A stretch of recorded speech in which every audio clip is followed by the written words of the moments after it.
وأحسن منك لم تر قط عيني وأجمل منك لم تلد النساء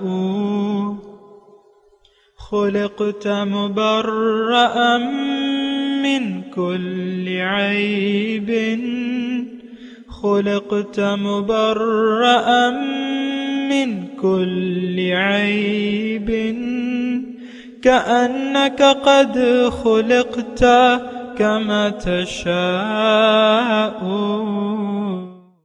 كتاب أنزلناه إليك مبارك ليدبروا آياته وليتذكر أولو الألباب۔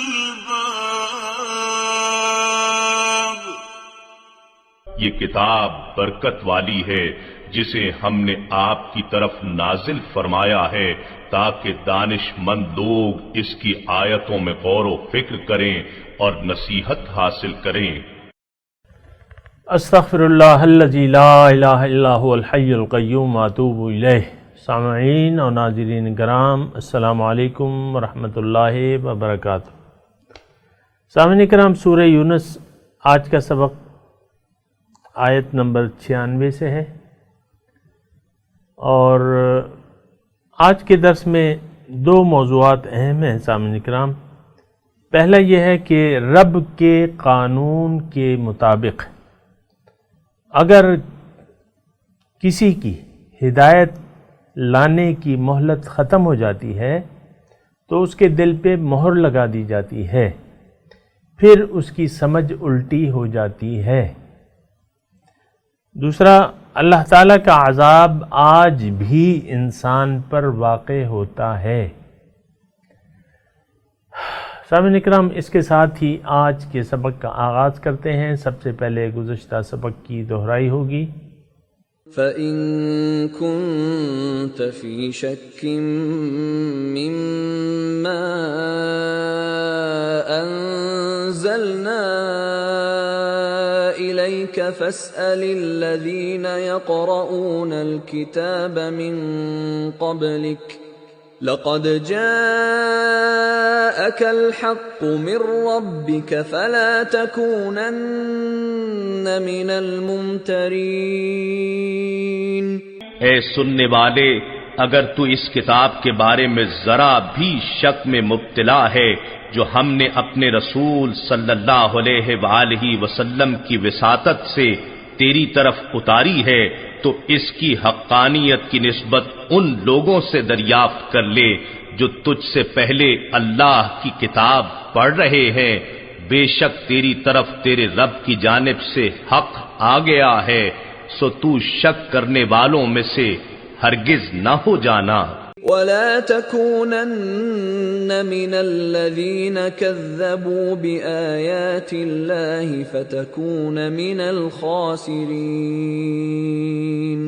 اور نہ ہرگز ان لوگوں میں سے ہو جانا جو اللہ کی آیتوں کو جھٹلاتے رہے، ورنہ تو خسارہ پانے والوں میں سے ہو جائے گا۔ سامعین کرام، سورہ یونس آیت نمبر 96۔ ان الذین حقت علیہم، ان بے شک، الذین وہ لوگ، حقت جن پہ ثابت ہو گئی، علیہم ان پر، کلمۃ ربک آپ کے رب کی بات، لا یؤمنون اب وہ ایمان نہیں لائیں گے، ولو جاءتہم اگرچہ ان کے پاس آ جائیں، کل آیا ہر ایک نشانی، حتیٰ یروا العذاب العلیم یہاں تک کہ وہ دردناک عذاب نہ دیکھ لیں۔ ان الذین حقت علیہم، سامعین اکرام، بظاہر اس آیت سے یوں لگتا ہے کہ یہ ہدایت کا دینا نہ دینا اللہ تعالیٰ کا فیصلہ ہے۔ اللہ تعالیٰ جس کو چاہے ہدایت دے، جس کو چاہے گمراہ کر دے۔ ایسی مزید آیت بھی آئی ہے۔ یہدی من یشاء یہدی بہ کثیرا ویضل بہ کثیرا، بہت سے لوگوں کو ہدایت دے دیتا ہے، بہت سے لوگوں کو گمراہ کر دیتا ہے۔ سامعین کرام، یہی وجہ ہے کہ قرآن جب نازل ہوا ہے نا تو اس کے ساتھ جو ہے مفسر بھی آیا ہے، مفسر جو تفسیر کرتا ہے، یتلو علیہم آیاتہ ویعلمہم الکتاب۔ رسول کی ڈیوٹی کیا ہے؟ ایک تو تلاوت کتاب ہے، بے نہیں جس طرح ہے کتاب، پھر کتاب کی تعلیم، یہ دوسری ڈیوٹی ہے سامعین کرام جو رسول کی ڈیوٹی ہے۔ تو تعلیم میں کتاب بھی ضروری ہے۔ اور دوسری ایک آیت کی طرف میں آپ کی توجہ دلاؤں، وَكَذَلِكَ أَنزَلْنَا إِلَيْكَ الذِّكْرَ لِتُبَيِّنَ لِلنَّاسِ مَا نُزِّلَ إِلَيْهِمْ۔ اللہ تعالیٰ فرما رہے ہیں یہ ذکر، یہ نصیحت میں نے آپ کی طرف نازل کی ہے تاکہ آپ لوگوں کو اچھی طرح وضاحت کر دے، جو تعلیم لِتُبَيِّنَ اس کی وضاحت کرے، تاکہ جو تعلیم ان کی طرف نازل ہوئی ہے آپ اس کی وضاحت کر دیں۔ مطلب یہ ہے کہ یہ کلام کی وضاحت کرنا بھی حضور صلی اللہ علیہ وسلم کی ذمہ داری ہے۔ تو بہت سے ایسے مقامات ہیں سامعین کرام، آیات متشابہات ہیں مثال کے طور پہ، اور بہت سی ایسی آیات ہیں جس میں ظاہری معنی جو کم سمجھ والے لوگ ہیں ان کو ظاہری معنی نہیں لینا چاہیے، اور بلکہ استاد سے پوچھنا چاہیے، جو بھی ہو اہل حق۔ یہاں جو ہم نے آیت ابھی میں نے آپ کو تذکرہ کیا نا، کہ اس آیت سے معلوم ہو رہا ہے کہ یہ ہدایت دینا کسی کو یا کسی کو گمراہ کر دینا یہ اللہ تعالیٰ کا کام ہے۔ ہاں، اللہ کا قانون ہے، اللہ کا کام ہے ہدایت دینا اور گمراہ کر دینا، یہ اللہ تعالیٰ کا کام ہے۔ لیکن ایسے ہر کام اللہ تعالیٰ کا ہے، لیکن اللہ تعالیٰ کے پھر ہر کام کرنے کے کچھ قوانین ہیں سامعین اکرام، تھوڑی سی یہ بات میری ذہن میں رکھیں۔ قانون کے تحت اگر یعنی اللہ تعالیٰ نے ایک قانون بنا دیا ہے، اگر آپ اس کو یعنی جس طرح استعمال کریں گے وہ قانون اللہ تعالیٰ کا لاگو ہو جائے گا۔ مثال کے طور پہ اگر ایک چھری ہے، اس کا کام کاٹنا ہے، اور اس میں اللہ تعالیٰ نے یہ تاثیر اور صفت رکھ دی ہے کہ جس تیز چھری کو جس چیز پہ رکھو اس کو کاٹ دے گی۔ اگر آپ اپنی ایک مرغی لے آتے ہیں، اس کا گلا کاٹ دیتے ہیں تو وہ اس کا گلا بھی کاٹ دے گی، اور اگر آپ اپنی انگلی پہ وہ چھری پھیریں تو وہ انگلی بھی کٹ جائے گی۔ ایسا تو نہیں ہوگا کہ آپ انگلی پہ رکھیں تو انگلی نہیں کٹے گی، نہیں کٹے گی۔ تو یہ بات تھوڑی سی اختصار کے ساتھ میں کہہ رہا ہوں کہ ہر چیز کے بارے میں اللہ تعالیٰ کے قوانین ہیں، کام اللہ ہی کرتا ہے۔ بے شک ہر کوئی پتا اس کی مرضی کے بغیر نہیں ہل سکتا، کوئی پتا اس کی مرضی کے بغیر نہیں ہل سکتا، نہ کچھ اس کی مرضی کے بغیر ہوتا ہے۔ گٹھلی کو اگر گٹھلی ہے، آم کی گٹھلی ہے، اگر آپ اس کو پانی میں رکھیں گے تو نہیں نکلے گا اس سے پودا، اگر آپ اس کو مٹی میں دبا دیں گے تو پھر پودا نکل آئے گا۔ تو قانون ہے، ہر چیز کا ایک قانون ہے، اگر یہ کرو گے تو یہ ہوگا، یہ کرو گے تو یہ ہوگا۔ اسی طرح سامعین اکرام ہدایت اور گمراہی کے متعلق قانون اللہ تعالیٰ کا سمجھ لیں۔ ایک تو یہ بات سب سے پہلے سمجھنا ضروری ہے کہ دین میں کوئی زبردستی نہیں ہے، یہ قرآن میں لکھ دیا ہے، لا اکراہ فی الدین، دین میں کوئی زبردستی نہیں ہے۔ اور پھر دوسری جگہ اللہ تعالیٰ ارشاد فرماتا ہے وَقُلِ الْحَقُّ مِن رَبِّكُمْ فَمَنْ شَاءَ فَلْيُؤْمِنْ وَمَنْ شَاءَ فَلْيَكْفُرْ۔ دیکھو ہدایت اللہ کی طرف سے ہے، اب ہدایت جب آ گئی تو جس کا جی چاہے ایمان لے آئے اس پہ، جس کا جی چاہے انکار کر دے، لیکن جو انکار کرے گا اس کو میں دوزخ میں ڈالوں گا، جو مان لے گا اس کو جنت دوں گا۔ تو یہ قوانین ہے، حق آ گیا، اب اس کو قبول کرنا یا ناقبول کرنا یہ ہمارے اپنے اختیار میں اللہ تعالیٰ نے دیا ہے۔ ہاں قانون الہی کے مطابق ہم جنت میں بھی جائیں گے، کچھ گروہ جو ہے جنت میں جائیں گے، کچھ گروہ دوزخ میں جائیں گے۔ جنہوں نے اللہ کے قانون کو غلط استعمال کیا یا اس سے فائدہ نہ اٹھایا، حق آیا اور اس سے انکار کر دیا، وہ لوگ دوزخ میں چلے جائیں گے۔ تو قانون ہے اللہ تعالیٰ کا کہ کچھ لوگ جنت میں جائیں گے اور کچھ دوزخ میں۔ جنہوں نے اللہ کے قانون جو ہدایت آئی اس کو قبول کر لیا، اس کے راستے پر چلے، اللہ تعالیٰ کا وعدہ ہے ان کو جنت میں ڈالے گا۔ تو یہ اللہ تعالیٰ کی سب کچھ اللہ تعالیٰ کی مرضی سے ہوتا ہے کائنات میں۔ قوانین ہیں، ہر چیز کے متعلق قوانین ہے۔ یہ تو ہدایت اور یہ گمراہی کا یہ ایک ایسی چیز ہے، اس میں تو اختیار بھی شامل ہے، باقی تو ساری مجبور ہے کائنات، اللہ تعالیٰ کے قوانین کے مجبور ہے۔ آپ سمجھ رہے ہیں کیا فرشتے، کیا انسان کے علاوہ جو بھی دیگر مخلوقات ہیں وہ مجبور محض ہیں، وہ کریں گے جو اللہ تعالیٰ نے لکھ دیا ہے، سمجھ گئے نا؟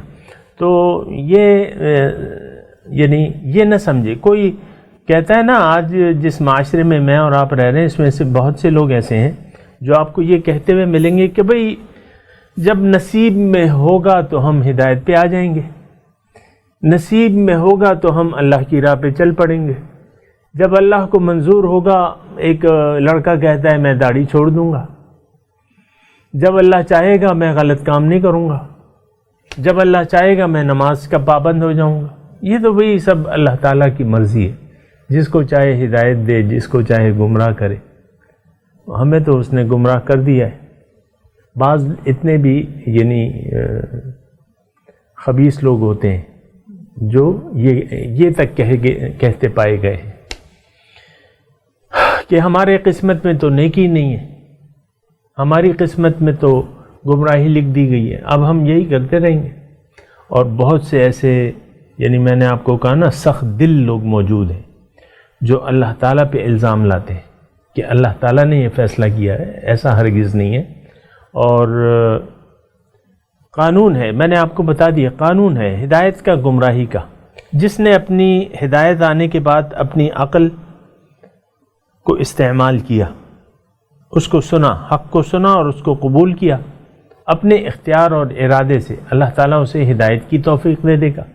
جس نے حق کے پیش ہونے پر اپنی عقل و فکر کو استعمال نہ کیا اور فیصلہ کر لیا کہ میں نے وہی خواہشات نفس کے راستے پر لینا ہے، اللہ تعالیٰ اس کو اس کی توفیق دے دے گا۔ کُلًّا نُمِدُّ ہؤلاء وہؤلاء، ہر ایک کو میں توفیق دیتا ہوں، ان کو بھی اور ان کو بھی، من عطاء ربک۔ یہ تو دیکھیں اللہ تعالیٰ، یہ دوزخ اور جنت، یہ بات سن لیں میری، دوزخ اور جنت، اس کا موجود ہونا یا ایک فریق کو دوزخ دینا یا ایک فریق کو جنت میں ڈالنا، یہ اس بات پہ دلیل کرتی ہے کہ اللہ تعالیٰ انصاف کرنے والا ہے۔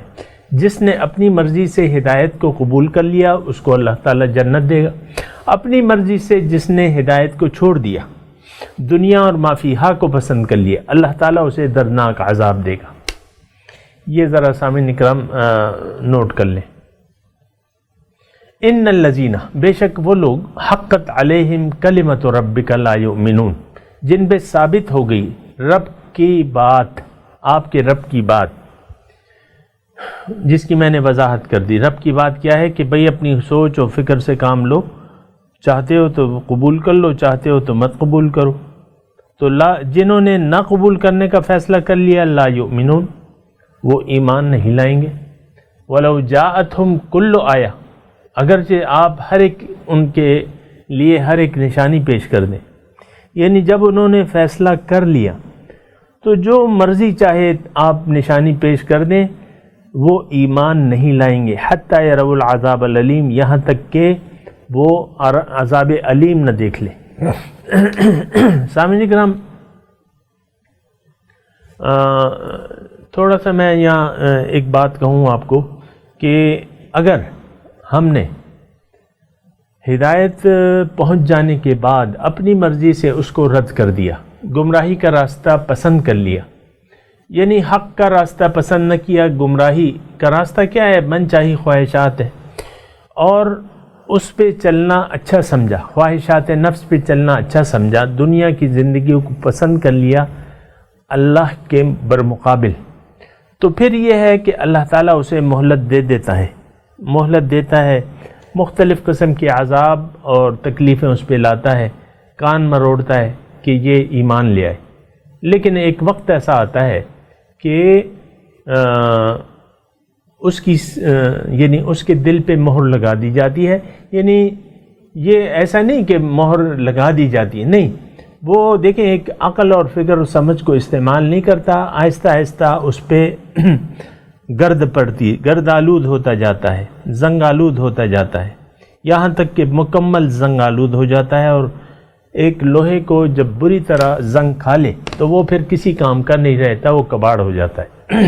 اسی طرح انسان کی بات ہے، ایک وقت ایسا آتا ہے کہ اس کی سمجھ جو ہے پھر وہ الٹی ہو جاتی ہے، یعنی اس موقع پہ جب اچھی طرح زنگ پکڑ لیتا ہے، اور یہ زنگ اس وقت پکڑتا ہے کہ یہ مسلسل کانو یکفرون بآیات اللہ، قرآن میں اللہ تعالیٰ ارشاد ذالک بما عصوا وکانوا یعتدون، مسلسل حد سے تجاوز اور اللہ تعالیٰ کے احکامات سے انکار، عصوا نافرمانی، تو مسلسل نافرمانیوں سے، حق سے اعراض کے دلوں کو زنگ لگ جاتا ہے اور وہ پھر کباڑ بن جاتے ہیں۔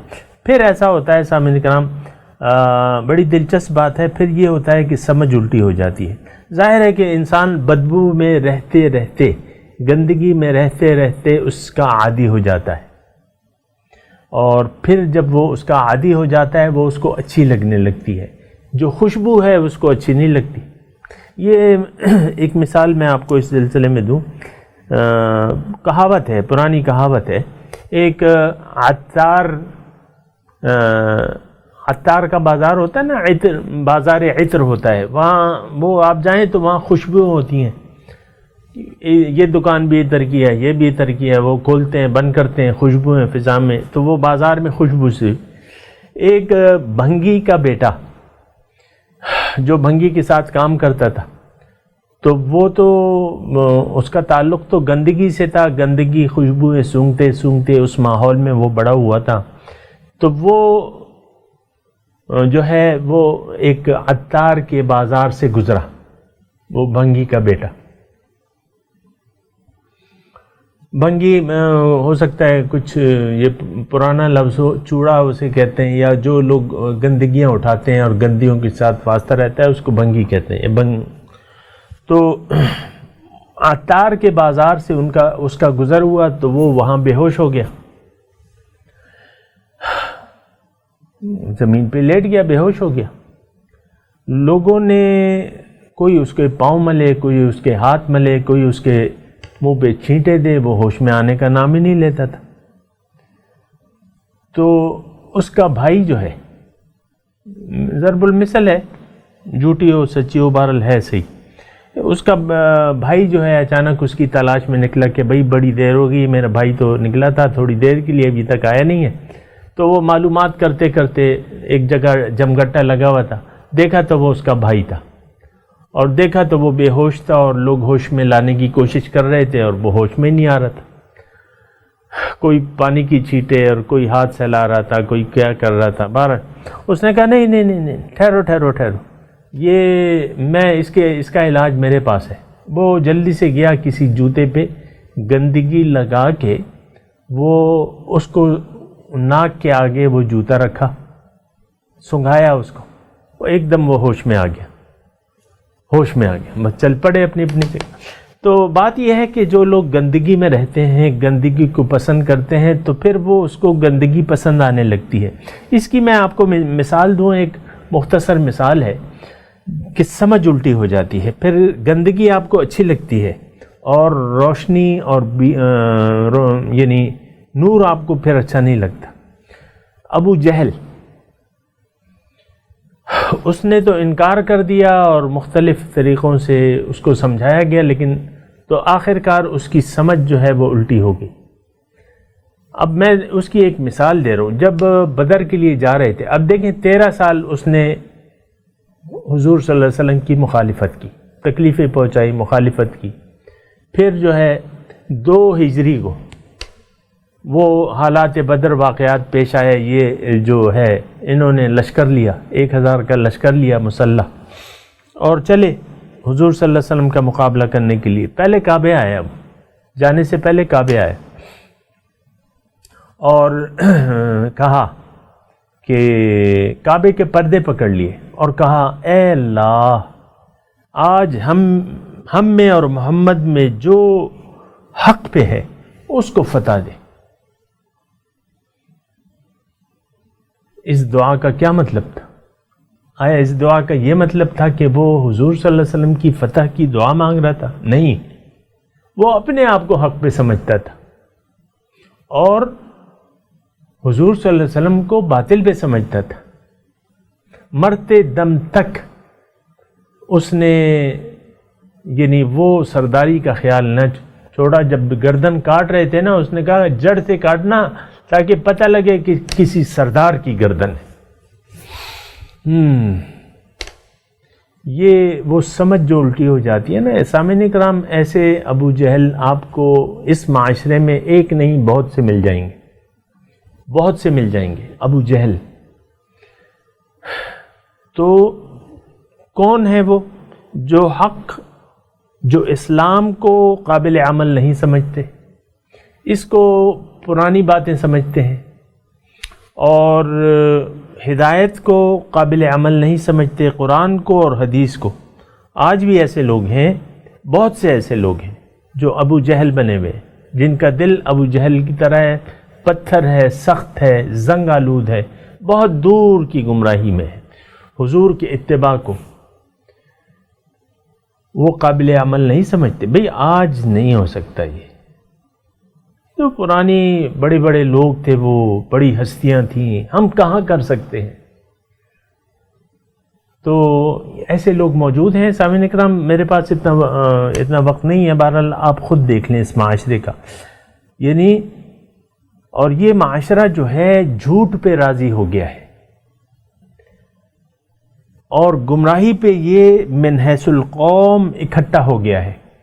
مثال کے طور پہ میں عرض کرتا ہوں، سود آپ کے معاشرے میں، آپ کے رگ و پے میں دوڑ رہا ہے معاشرے میں، سود کے خلاف، یعنی آپ قوم سود کے حق میں ہے، حکومت سود کے حق میں ہے، پے درخواستیں دے رہی ہیں سپریم کورٹ کو کہ بھئی نہیں، یہ ہم ابھی نہیں کر سکتے، نہیں ختم کر سکتے، سود کا نظام نہیں ختم کر سکتے، یہ بھی چلنے دو اسے، یہ درخواستیں دے رہے ہیں۔ ہم خود حکومت کیا ہے؟ ہم ہیں، ہم راضی ہیں اس پہ۔ پھر آپ دیکھیں ہر طرف گمراہی ہے، میڈیا جو ہے وہ گمراہی کا شکار ہے، فحاشی، عریانی، جھوٹ، غیبت، بہتان، یہ سر عام بیان ہو رہا ہے، بلا تحقیق خبریں ہو رہی ہیں، یہ ساری باتیں ہیں سامنے کا۔ تو کیا یہ ہم یعنی اللہ تعالیٰ کے عذاب میں مبتلا ہیں سامنے کا؟ تو بات یہ ہے کہ تھوڑا سا اندازہ لگانا چاہیے کہ آیا آج ہماری سمجھ الٹی تو نہیں ہوگی، آج ہمارے دلوں پہ تالے تو نہیں پڑ گئے، یہ سوچنا چاہیے۔ تو ایک اور میں آپ کو مثال دوں اس سلسلے میں کہ ان الذین حقت علیہم کلمۃ ربک لا یؤمنون ولو جاءتہم کل آیہ حتی یروا العذاب، یعنی جو مرضی ان کے سامنے نشانی پیش کر دو یہ ایمان نہیں لائیں گے، کیونکہ انہوں نے فیصلہ کر لیا ہے گمراہی کا، گمراہی پہ ڈٹے رہنے کا۔ آپ کو میں مثال دوں یہود کی۔ حضور صلی اللہ علیہ وسلم کی آمد سے پہلے، سینکڑوں سال پہلے، یہ لوگ مدینے میں آ کے اس لیے آباد ہوئے تھے کہ ان کی کتابوں میں موجود تھا کہ وہ نبی السیف آئے گا اور وہ غالب ہوگا۔ یہ چونکہ اپنے دشمن سے شکست کھا چکے تھے تو انہوں نے اس بنا کی یہ اس کی ہجرت کی جگہ ہے، یہ بھی کتابوں میں لکھی ہوئی تھی، نبی السیف آئے گا، یہ ہجرت کی جگہ ہوگی، یہاں غزوات ہوں گے، وہ اپنے دشمن پہ غالب آئے گا، یہ اس خیال سے کہ وہ جب آئے گا نبی السیف تو ہم اس پہ سب سے پہلے ایمان لا کے اس کے ساتھی بن جائیں گے اور اپنے دشمن پہ غالب ہو جائیں گے۔ اور یہ باتیں اپنے اس کو بھی بتاتے رہتے تھے، یعنی جو دو قبیلے اوس اور خزرج جو تھے مقامی لوگ جو تھے، مشرکین مقامی لوگ جو تھے، ان کو بتاتے رہتے تھے کہ بھئی وہ نبی السیف آنے والا ہے اور اس کا تم یعنی ہم ایمان لائیں گے اس پہ، اور یہ وہ نا، اور یہ اہل کتاب بھی تھے۔ لیکن اب دیکھیں جب آیا فلما جاءہم ما عرفوا کفروا بہ، جب آ گئے وہ رسول ان کے پاس، وہ انہوں نے انکار کر دیا۔ کیوں؟ حسدا من عند انفسہم من بعد ما تبین لہم الحق، جب حق واضح ہو گیا تو حسد کی وجہ سے یہ ایمان نہ لائے۔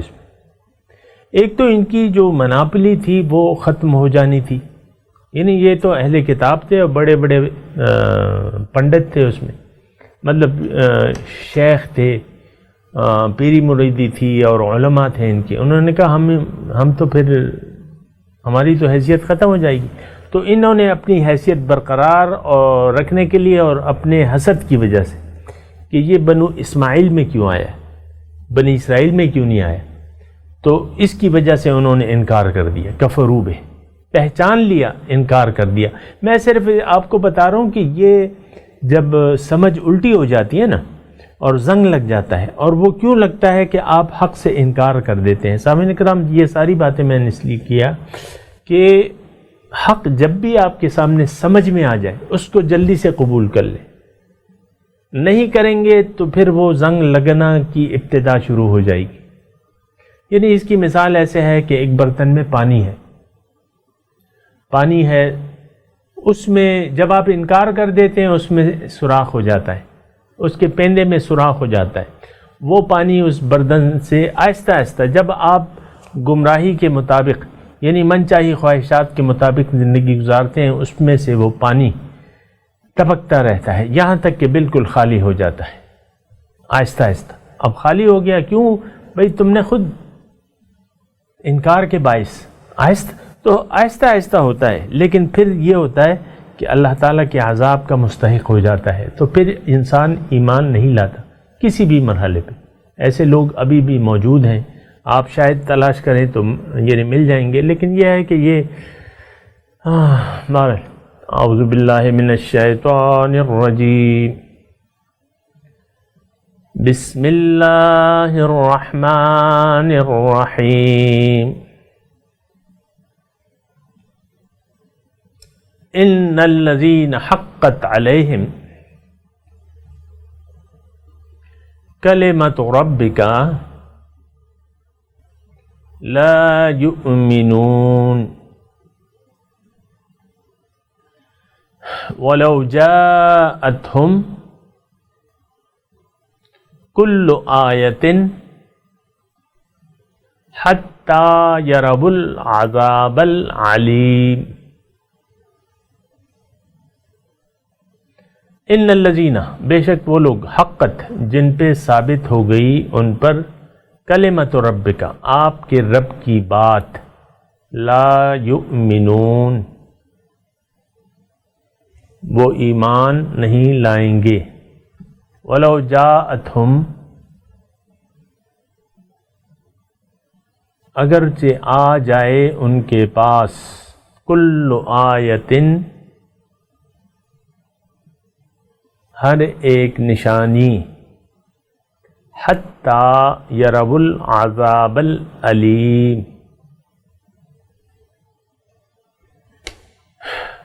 یہاں تک کہ وہ دیکھ لیں دردناک عذاب۔ سامعین کرام، اب ان آیات کی تلاوت اور ترجمہ سنتے ہیں۔ ان الذين حقت عليهم كلمة ربك لا يؤمنون Those against whom your Lord's word is justified will not believe. ولو جاءتهم كل آية حتى يروا العذاب الأليم. Even if every sign comes to them until they see the painful punishment. سامعین کرام، اس کے ساتھ ہی آج کے درس کا وقت اختتام کو پہنچا۔ اگلے درس میں انشاءاللہ ملاقات ہوگی۔ وآخر دعوانا ان الحمدللہ رب العالمین، والسلام علیکم ورحمۃ اللہ وبرکاتہ۔